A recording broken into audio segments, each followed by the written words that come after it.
నలుగురు వ్యక్తులు అంట ఓ పక్షవాయువుని అంట మంచాన్ని కట్టేది తీసుకొచ్చారంట యేసుప్రభు దగ్గరికి. వాడి విశ్వాసం చూసి అని రాయబడలా, వారి విశ్వాసం చూసి. ఏమని రాయబడి ఉంది అక్కడ?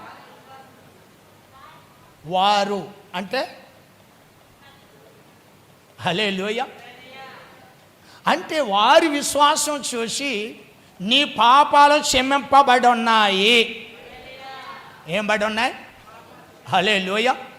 అంటే మీతో మాట చెప్పాలంటే నాకు తెలిసి రోగం వీడి పాపం ద్వారా వచ్చిందేమో అనుకుంటున్నాను నేను. దేని ద్వారా వచ్చింది?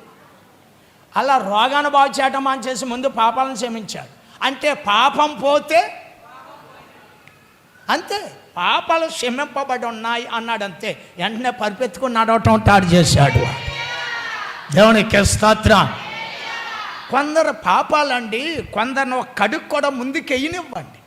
కొందరు పాపాలండి తీర్పు దినానికంటే వాళ్ళకంటే ముందుకు వెళ్తున్నాయి అన్నాడు.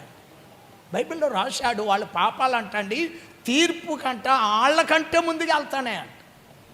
దావీదు అంటాడు, నా దోషములు నన్ను తరమగా నేను తల ఎత్తి చూడలేకపోతున్నాను అంటాడు.